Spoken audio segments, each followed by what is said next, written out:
Our throwaway society has come to houses. We throw away houses now over and over again.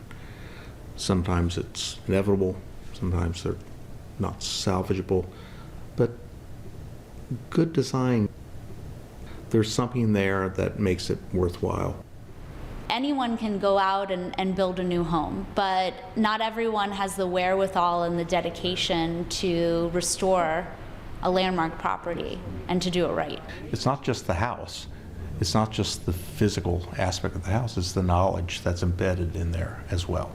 It tells the story of the people who lived here and made Palm Beach, and I find them as interesting as the buildings. So when you preserve something, you're preserving not just the house, but you're preserving the knowledge that made it. And particularly when you take it back apart, you understand it. So that's what you learn.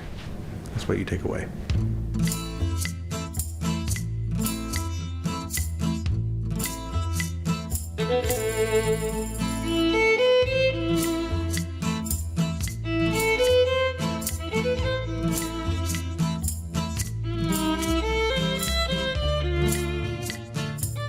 People come and go in Palm Beach, and some like it and some don't.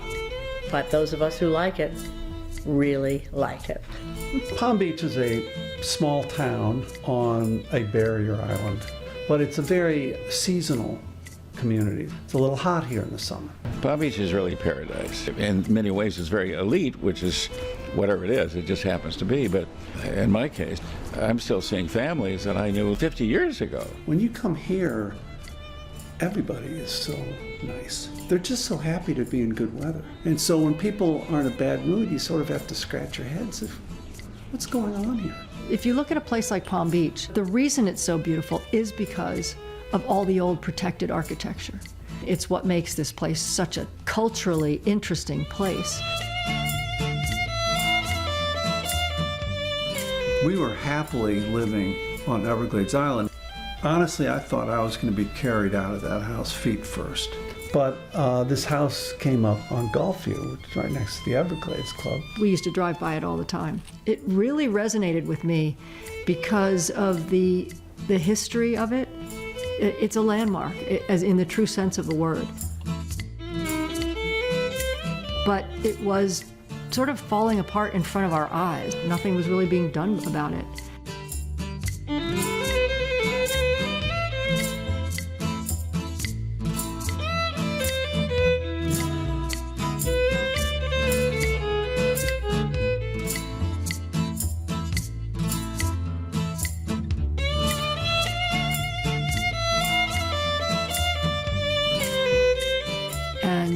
The opportunity to bid on it at an auction, we thought, let's try. And when we got it, we threw ourselves wholeheartedly into it. Well, the front half of the house is intact, and it's pretty much unchanged. The back L had been mucked around with a lot. So we're not changing what Wyeth had designed.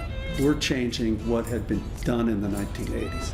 But we're going to make the back part of the house actually match the front part of the house in terms that it's not an American house, it's acting like a Spanish house. It had so many original features. The front stairs, the architrave over the front entry, the door, the hardware, the floors, the cast iron staircase, the wrought iron railing, the light fixtures, all still intact, original to the 1924 house. But the challenge is to try to get a house like this and bring it to modern living and yet still maintain its original integrity, which is a hard thing to do. Well, I think the house in Palm Beach is a great place, and anything that can be done to keep it going and keeping it a landmark and part of Palm Beach, the history of Palm Beach, I think is terrific.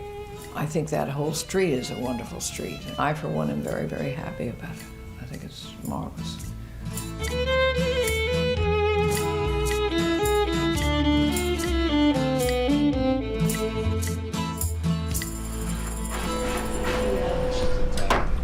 And here's our beauty.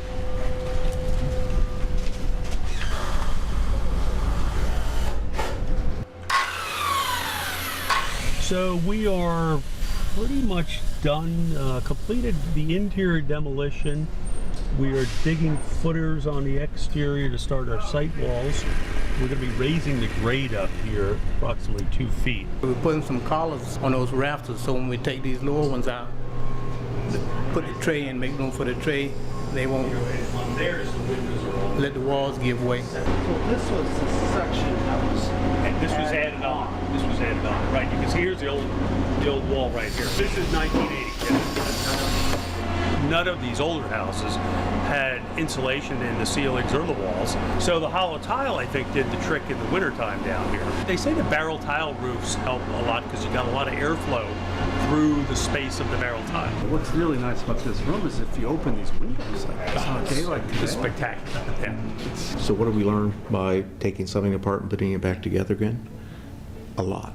We learn how it goes together. We learn how they dealt with water, how they dealt with the infiltration. You can also understand what went wrong.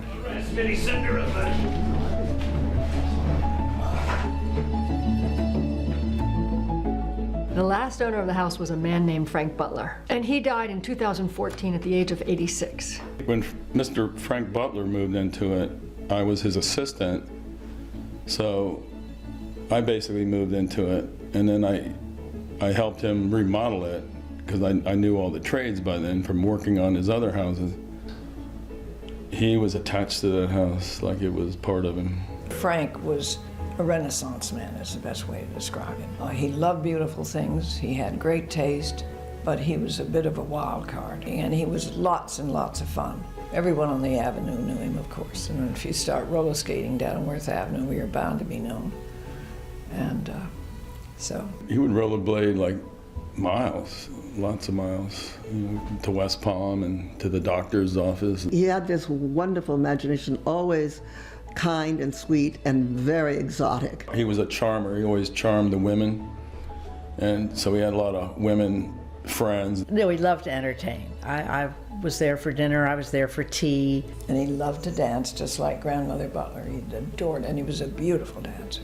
And he was part of my life forever.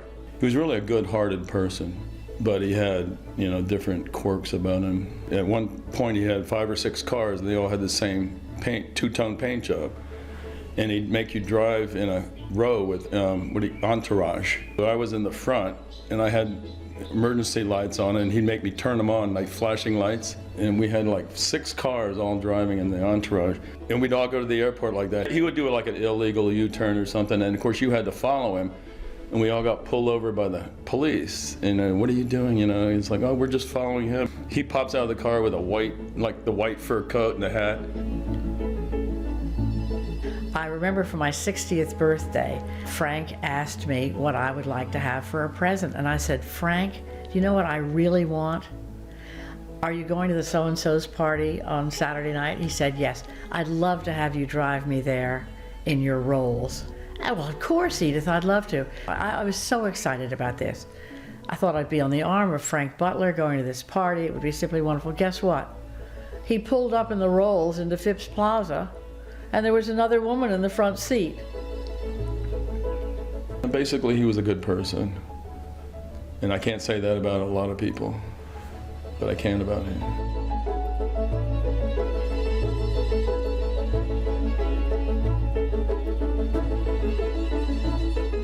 Okay, so Frank Butler inherits 16 Gulfview Road from his father, Paul Butler, in 1981. Paul Butler buys 16 Gulfview in 1949. My father was very quiet, really enjoyed people, had a very good sense of humor. Paul Butler, he died tragically. He got hit by an automobile at age 89. He was hit by a drunk driver, so he would have gone further. Most people don't get to live that long, but the Butler family has very good genes. They live for a long time. The Butlers were a great Chicago family. They started Butler Paper Company, which was one of the biggest paper companies in the world at the time. They owned a town in Illinois called Oak Brook. I think one way people know Butler today is Butler Aviation. Well, Dad founded Butler Aviation. Butler National, very well-known golf course in Chicago. And the Butler family, particularly Paul, was really into polo. Father loved polo. That was his great passion in life. He lived in Oak Brook, which was outside of Chicago, near Hinsdale. And he developed big farms there into the Oak Brook Polo Club, where they had 10 polo fields. Michael's first, and he was a year and a half older than Frank. And then brother Frank was born, and I was born in 1930. Michael is still with us, had his 90th birthday a couple of years ago. Big feast in California. People came from all over the world because he's so well known because of hair. And Michael's very dramatic, and he was very, very handsome. All of them were energetic. The brutal, raw energy of the whole family was incredible. The Butler family had owned it for 70 years, which is really unusual for anybody to own a house for that long. It was a wonderful location. Daddy was a bachelor, and he was right on the edge of Worth Avenue. He was very dapper, dressed beautifully. So Father liked Worth Avenue because there were several older fashioned stores were there when we were growing up, and they all knew Daddy.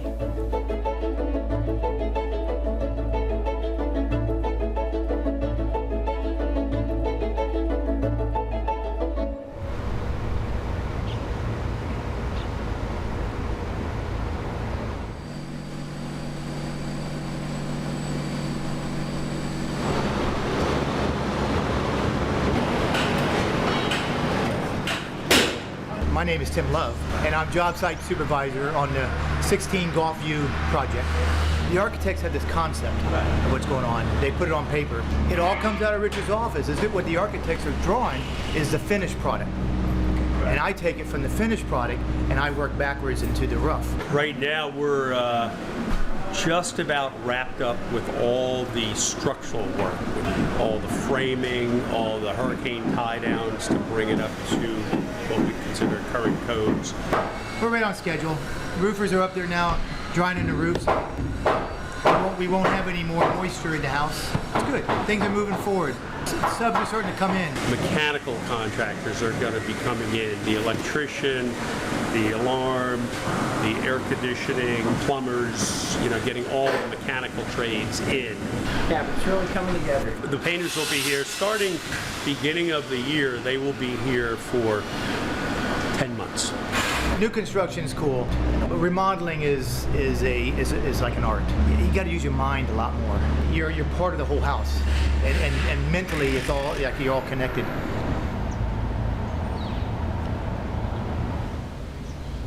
So Paul Butler buys the house in 1949. Now, while it's a gracious house, at this point we should mention it was really only one half of a much larger house. The full house comprised both 16 and 14 Gulfview Road. The house was divided in 1948, and the architect that was in charge of the division was a man named Belford Shoemate. There was a move after the war toward austerity, and so people didn't really want these ostentatious homes. And so a lot of the homes got demolished. And this one, fortunately, the solution was to cut the house in half and make two homes. The way Shoemate decided to divide the original home preserved two grand entertaining spaces for each property. One received the living room and the other the dining room. What came out of it from the standpoint of 14 Gulfview, where we are right now, is this living room, the fountain, the pool area, and a good part of the terrace. This would have been part of the original outdoor space between both homes, because this wall backs up into the courtyard of number 16. This is the original fountain and pool area and balustrade area that the houses combined would have had. So the full house was purchased in 1948 by James Hanna, and James Hanna lived in the east half of the house, and he sold the west half to his good friend Paul Butler. Interesting side note, James Hanna is the grandfather of actress Daryl Hanna. We lived in 14 rather than in 16, and Paul bought 16. And I remember wandering around between these houses. I especially liked going up in the tower room of this house. My father was a real character. He only had a 9th grade education, and he was a truck driver. One day, quit driving the truck and said, I'm going to start my own company, which he did. So with that, he started James A. Hanna Incorporated, and he built a very large trucking company throughout the Midwest, 10 states. He was a very charismatic guy, and he was a great athlete. And he also was a polo player. He played at Oak Brook, but that's where he met Paul Butler. And my dad was president of the Oak Brook Polo Club for 30 years. My father said, look, I didn't have a great education, but you guys are going to. So my brother went to Yale, I went to Virginia, my sister went to Vassar. She said, but don't get any funny ideas. Your father's a truck driver, so don't ever be a snob. So I've never forgotten that.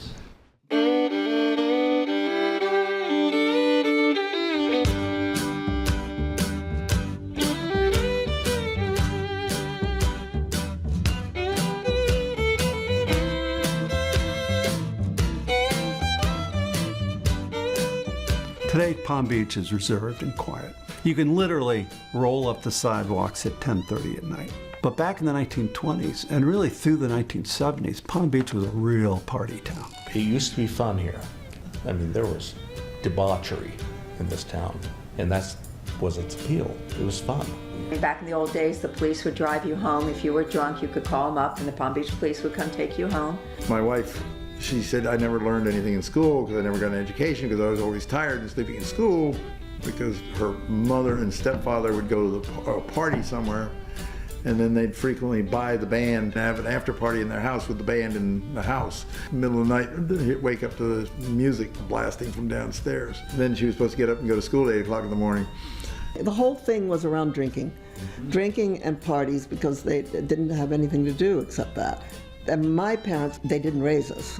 We never had any advice, any concern. We weren't allowed over the bridge. Across the bridge was a world that was forbidden.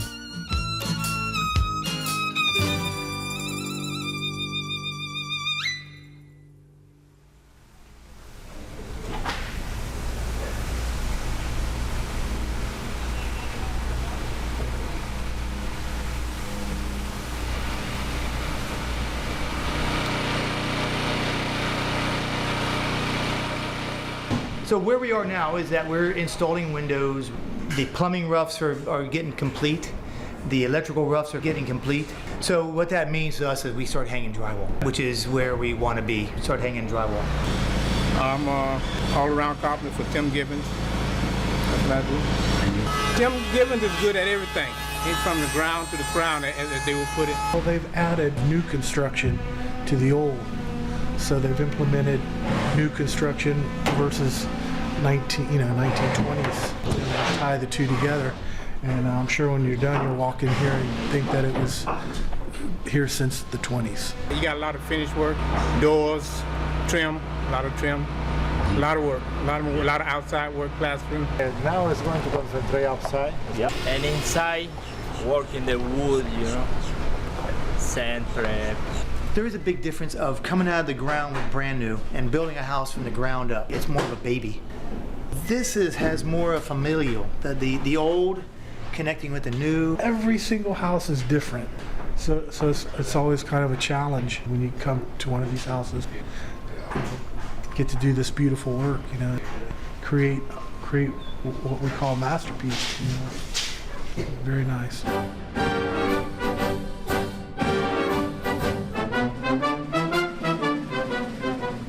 To find out about the 1924 Marion Sims Wyeth house and to really understand the context of it, you have to know a little bit about the origins of Palm Beach as a resort. And to understand that, you have to know about a man named Henry Flagler.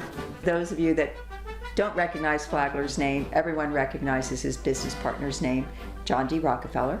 So his first fortune was Standard Oil. His second career was Florida East Coast Railways. He first came to Florida 1878. Now in those days you couldn't get as far south as Palm Beach because the railroad ended up in North Florida. That's where they went each winter, doctor's recommendation. And in the 90s, Flagler extended the railroad and came all the way to West Palm Beach. He had two terrific big hotels, the Royal Poinciana Hotel and the Breakers, one on the Intracoastal Waterway and one on the ocean. And they brought with them architectural styles and construction methods that were familiar to them. And all of the social life centered around Flagler's hotels. The Breakers for the daytime activities by the beach, the big hotel, the largest wooden structure in the world, the Royal Poinciana Hotel. And 1,500 people could stay there. It was an extraordinary time. Americans of great wealth began to come here and retire here. He built amazing hotels, and it became a seasonal place for society that later started to build amazing homes here. In American history, they say there's no one man that developed more property in the United States than Henry Flagler when he took the train from St. Augustine all the way to Key West. They call it actually Flagler's Folly because the year it gets it there, he dies, which made him 83 and Mary Lily Keenan 45, and soon to be one of the wealthiest women in the United States.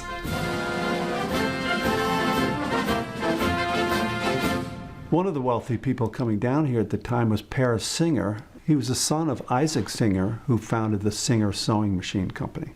Paris Singer brought with him a fascinating artist and architect by the name of Addison Mizner. And in 1918, they developed Worth Avenue and the Everglades Club.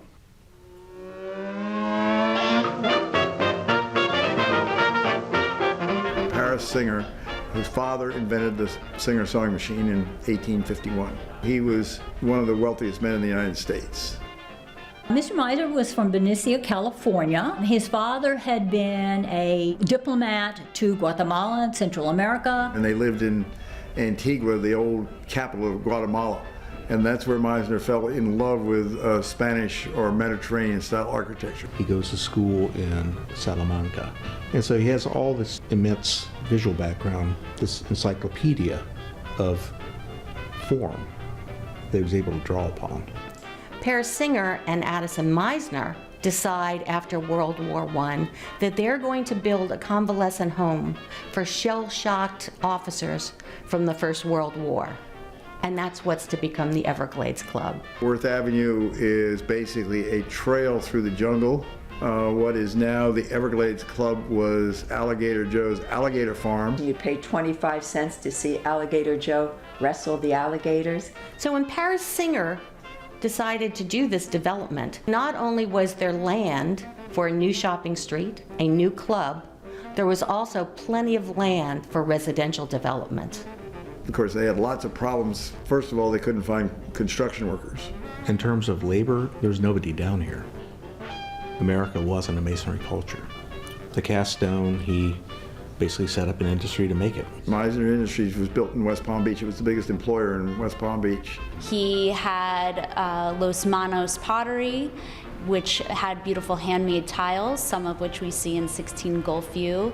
There was a gentleman by the name of Joe Diaz that worked for Mizner Industries, and he described it as hand cut. They took the tiles, they dipped them into a glaze face down, shook the glaze off, then stacked them into a kiln. The clay was actually kneaded by a mule.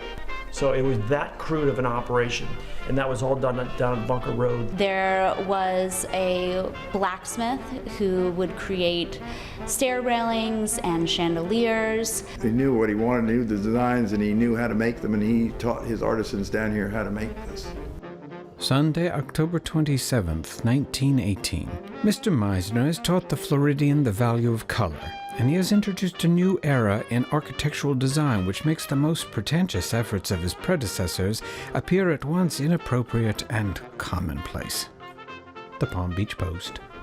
When the war ended in November, they switched to the idea of making it a club. The first big dinner was February 4th, 1919, and he had 250 people for dinner.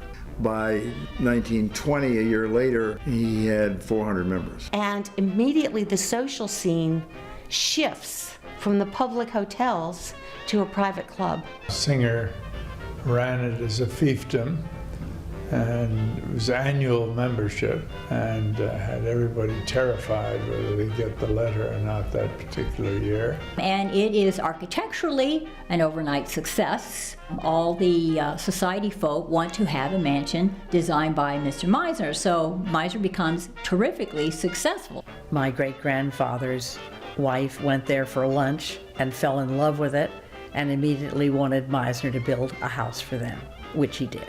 So he set the pace, and he basically set the image of Palm Beach. Prior to that, it looked like a beach town in New Jersey. Mizner had a different view. It's Guatemala. Let's do it here. Let's make a place that's a new place. It's a place where you go and you've been transported to someplace else.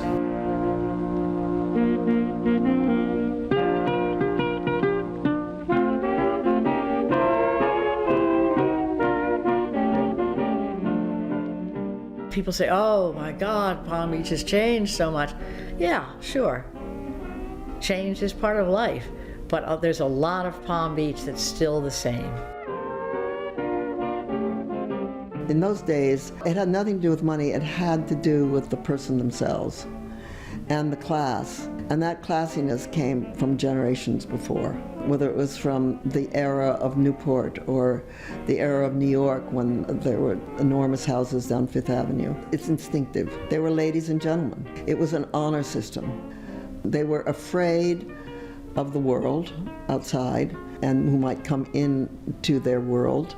And they knew with the people they had around them that everything was all right. It was very defensive, but it had to do with having that instinct, having that sensitivity, being nice to each other, being gentle, literally the gentle.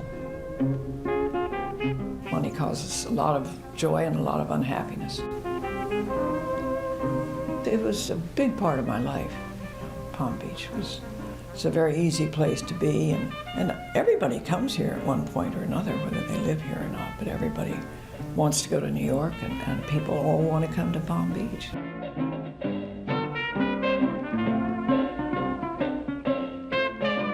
The 1920s are called the Roaring Twenties for a reason. Americans had just made it through World War I, a devastating war that killed 117,000 Americans and 20 million people worldwide. At the same time, we had the 1918 flu pandemic that killed something like 675,000 Americans. Anyone lucky enough to survive these events was very much looking forward to a new era. In the 1920s, people had, yes, large homes, they had large staffs, they could afford it. It was a very heady time. The banking business became a dominant influence in federal policy and foreign policy. There's all sorts of social changes going on. It was radical. Women went from wearing the long dresses to wearing short dresses. They started cutting their hair. And actually, the 20s were very modern. This is generally referred to in Florida as the boom times. Florida real estate is going crazy, and people are making a fortune up and down the southeast coast of Florida. There's a lot of shady dealing going on, but Palm Beach is booming.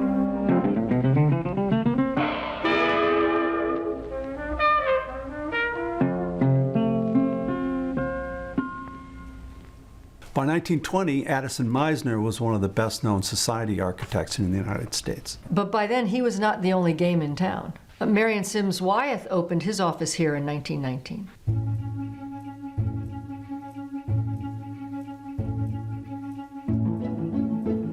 I was 20 years younger than Addison, and the only reason I got anything to do, actually, was because a lot of people were afraid of Addison. Some people who came along didn't want to spend all their money on a house, so they came to me, and I was a little more careful. And that's how I got my start. Marion Sims Wyeth. Marion Sims Wyeth was born in 1889. Born in New York. He graduated from Princeton and also studied at the École des Beaux-Arts. And that's very impressive. It's very difficult to get into the Beaux-Arts, and at the time, there were very few foreign people. Marion Sims Wyeth has a job with Carrera and Hastings. He comes down to see what they've done with the Flagler house, and he also has a small job that he's going to do for them down here.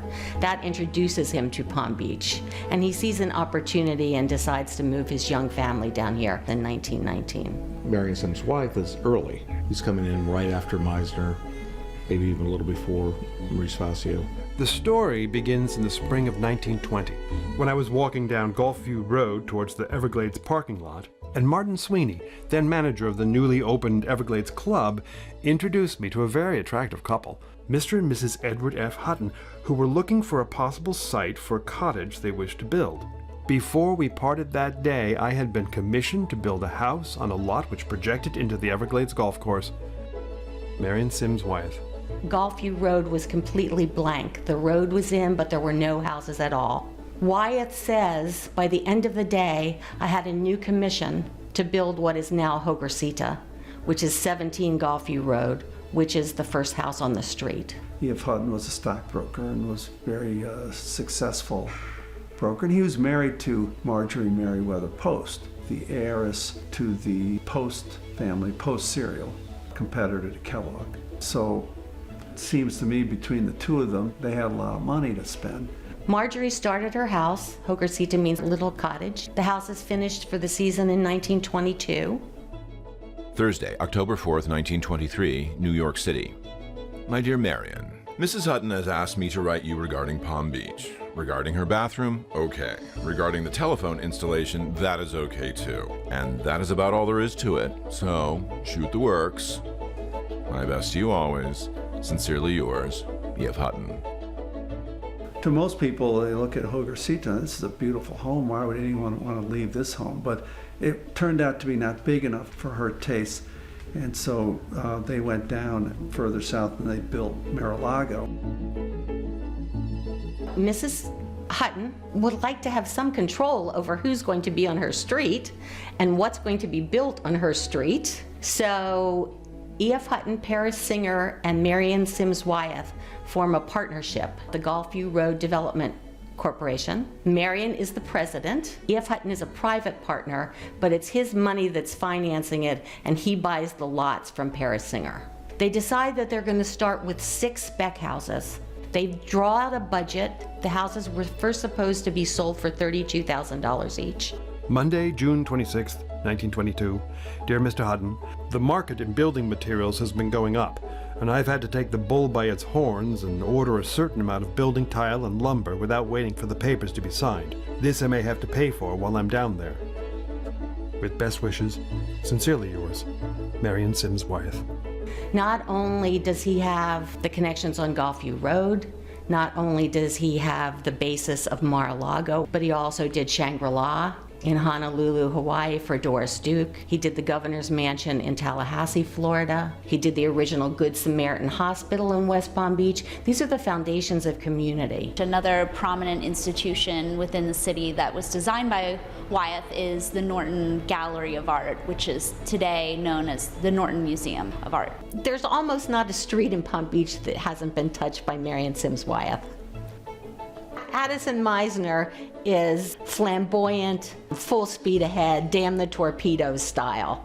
Marion Sims Wyeth is not that. Marion Sims Wyeth is thoughtful. Marion Sims Wyeth makes sure that he has all the bases covered. He doesn't have a monkey that comes to your dinner parties. It's a whole different aesthetic. He had such a long career that lasted from 1919 until 1972. He dies in 1982.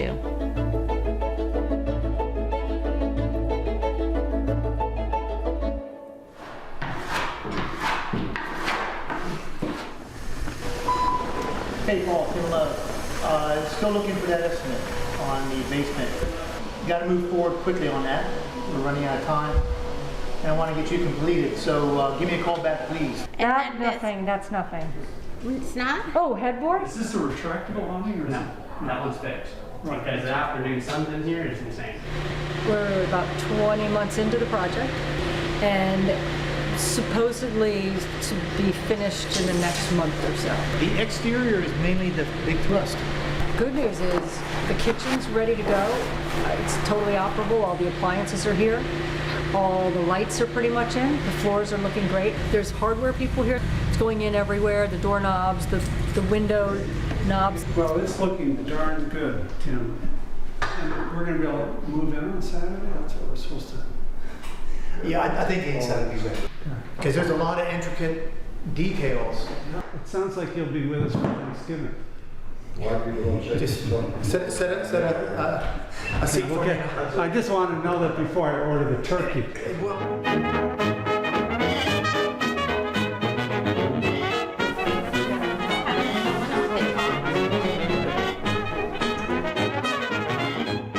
Okay, so let's go back to Wyeth's early career and to a man named Clarence Geist. Thursday, March 2nd, 1922, Clarence H. Geist, a Philadelphia businessman, yesterday filed a deed for lots 14 and 15 Gulfview Road, which he bought from the Ocean and Lake Realty Company, the Paris Singer Corporation.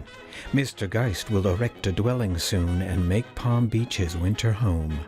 The Palm Beach Post. Clarence Geist comes in and buys those lots and hires Marion Sims Wyeth to do the design for his house.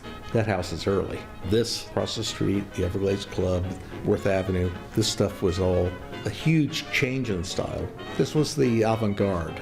These were the style makers, not the followers. If you just look at architectural style, if you look across the street at Hogracita, which is Spanish mission style, comes out of the Catholic missions that were in California and on the West Coast.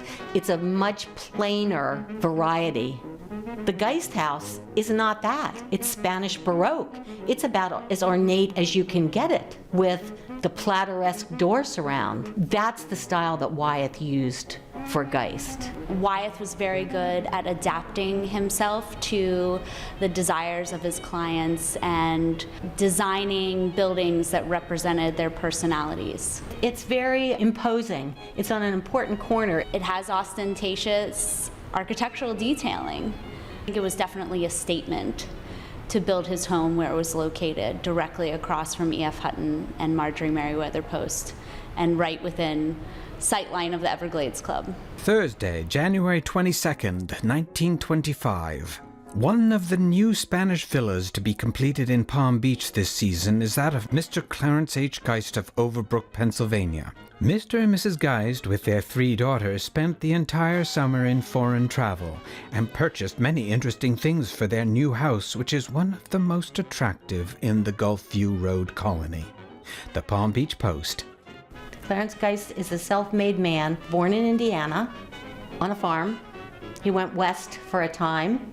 Then he becomes a railroad conductor in Chicago, where he meets Charles Dawes, who was the vice president under President Harding. And Dawes has made all of his money in utilities. And he takes Geist under his wing and teaches him about developing and owning and operating utilities. Nowadays, you don't really think about utilities magnates being, among the wealthiest people in the country, but back then, homes were just really starting to get plumbing and electricity and water, which we all take for granted, but at that time, it was sort of a modern convenience. I am often asked how a man can build up a fortune. Well, the first money I ever made was as a boy of 14 trading horses, and I am still trading horses. Hard work, some luck, and a watchful eye open for the right opportunity explain most fortunes. Opportunities usually do not come with bells and whistles. You have to discover them without signals. Clarence Geist. He starts the Seaview Country Club by Atlantic City. He lives in Villanova, which is outside of Philadelphia. He's on the board of directors to Bryn Mawr, a very fine women's college. He belongs to the Union League in downtown Philadelphia. And he's made all of this money. And he comes to Palm Beach in the winter.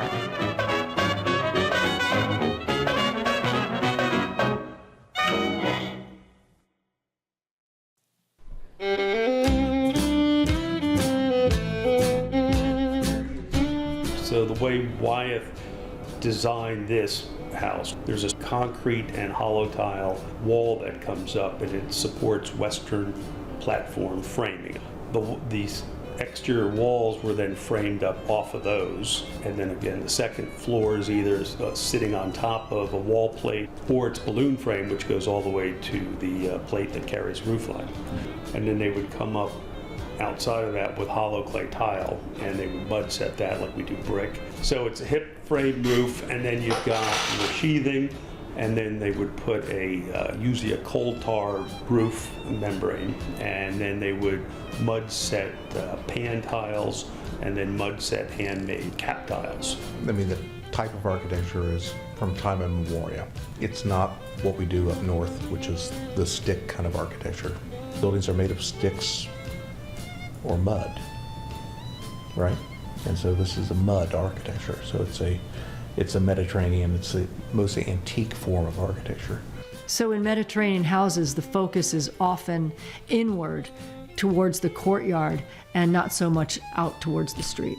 In a Roman house, which goes back to the Egyptian house, the Greek house, a hot weather Mediterranean climate, you have the courtyard, which actually provides a controlled world. You're looking inward at your controlled world. You're not looking outward at where the barbarians are.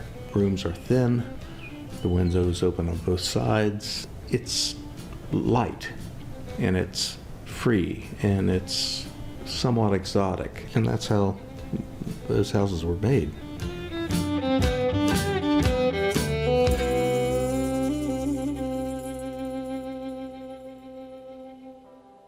So by 1925, Geist is ensconced in his new estate at 14 Gulfview Road.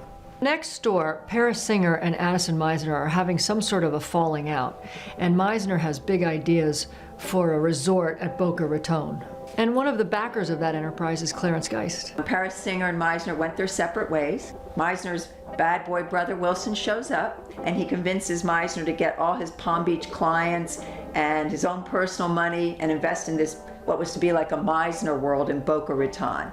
So Mizner, along with his brother Wilson and a lot of very wealthy backers, create the Mizner Development Corporation, and their eyes light on little Boca Raton, which is a little farm town established in the 1890s.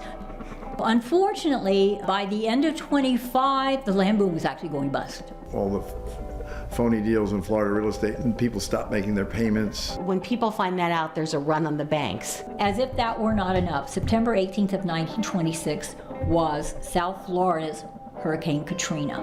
Direct hit on Miami was a huge storm, a lot of destruction in Miami, all the way up to West Palm. Anybody who could get the heck out of town did. Anybody who was planning to come didn't. Everybody lost their shirt. And by the time 1927 rolls around, Mizner Development Corporation unfortunately goes bankrupt. And for the locals here, the Great Depression's already started. So it was a total disaster for Mizner personally. And then Paris Singer went his other way. He tried to develop what's now Singer Island. And again, same situation for him. It was a financial disaster for him and basically never happened. Sad ending for both of them, really. The two of them died a year apart, interesting enough. And both of them quite young when they died. And then you had 1928, you had a really big hurricane that hit West Palm Beach. It severely damages the town of Palm Beach, but also goes out to the agricultural areas and creates a tidal wave. And there were 3,000 people killed out by Lake Okeechobee. And then the worldwide stock market crashes in 1929. There was virtually no regulation of the securities markets. We had at that point like 20,000 banks in this country, none of them very well supervised. 10,000 of them ceased to exist. Jobs disappeared. People were on breadlines. Huge levels of unemployment. It was a terrible time. I mean, people were, as we remember, jumping out of windows, and that's what happened to a lot of families.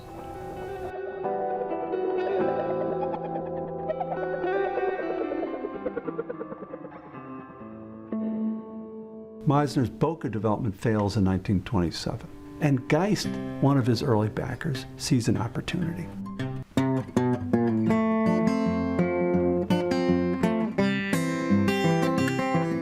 Mr. Geist pays $71,500 for all the assets of the Mizner Development Corporation. But he also had to take on the debt, which was approximately $7 million, which was a lot of money. He hires New York architects Schultz and Weaver, who did the Breakers, the Biltmore, the Waldorf Astoria, to more than triple the size of the Cloister Inn, which opens in January of 1930 as the Boca Raton Club. My loaning the city of Boca Raton the money to build the waterworks is something that I take great pride in. Water is the foundation of every community, and without good water, no one will ever come into this town. There are three things that kill people. The first is bad water, the second is bad whiskey, and the third, good whiskey. Clarence Geist.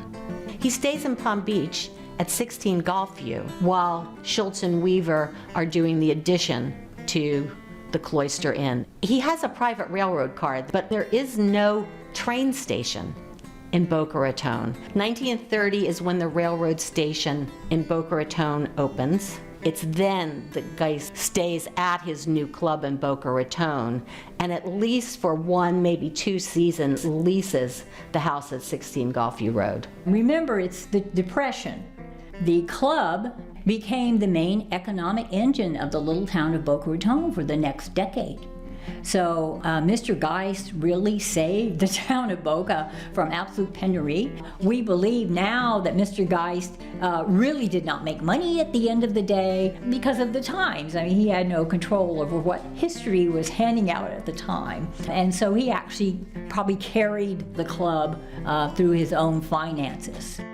His wife's name was Florence, and she kind of took over for him. I'm sure her staff did after his death in 1938. Philadelphia, June 13, 1938. Mr. Geist's interest in utilities continued to increase for many years until in 1930 he was looked upon as the largest individual holder of public utility stocks in the country. Funeral services will be held at his home at 4 p.m. Tuesday. Burial will be private. The New York Times.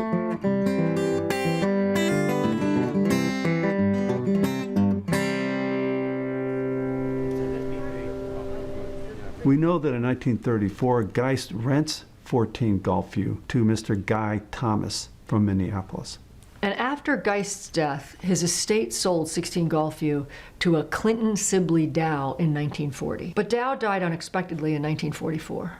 And a Mrs. Frank C. Henderson rented and then bought the house in 1945. She was born Elizabeth Faulkner in 1877 and was from Boston society. Her marriage to Frank Henderson in 1912 was her third marriage. And coincidentally, it was her third marriage to a wealthy oil man. And for some reason, she had the nickname Opera Legs Henderson. By all accounts, she was complicated, outrageous, and fascinating. They called her Opera Legs Henderson because she was a supporter of the opera, and her swains would pour champagne in her shoes, and she would drink the champagne out of the shoes. So that's all I know about that, but she must have been a character.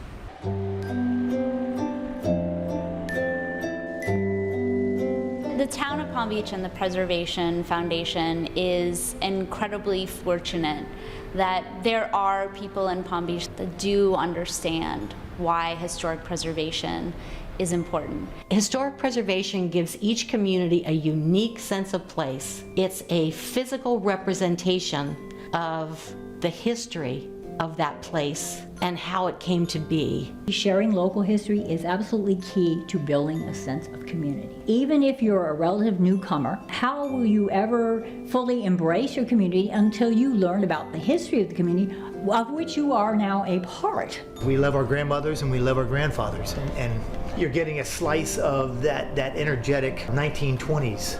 You can't, that doesn't leave. It's still in the bones. Like the wood here, this was built by somebody, and you still have their heart and energy in it. It's a great old Palm Beach landmark, and I think it's wonderful to keep it going. And here we have the good luck of the family that are going to keep it going. I find real beauty in old construction, and its attention to detail. It helps us to understand, where we've been, who we are, and where we're going. Yeah. You need to drive to Orlando tomorrow morning. Doing a project like this takes a lot more work than I think most people realize. But I've seen it, and I don't have the bandwidth for it. There are thousands of decisions that have to get made, literally thousands of decisions. And you think about, you have to pick out the flooring, you have to pick out countertops, you have to pick out paint colors, you have to pick out plumbing fixtures, and you have to decide what height the toilet paper holder is in the bathroom. One time she gave me the unilateral authority on where the number 16 would go, not in the front of the house, but on the back of the house. She said, Paul, why don't you decide where exactly that should go? So I felt pretty good about that. The code here actually talks about charm. believe it or not. Our code says the house should be charming. So you have to dig down into what that actually means. And to charm means to enchant. It means to cast a spell. And so you're trying to cast a spell.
Have comfort in our homes because we have 4 kids. We're starting to have grandchildren. We've got dogs. We've got cats. We love having people come in and out. We have a very informal lifestyle, so I don't want to have it be a museum.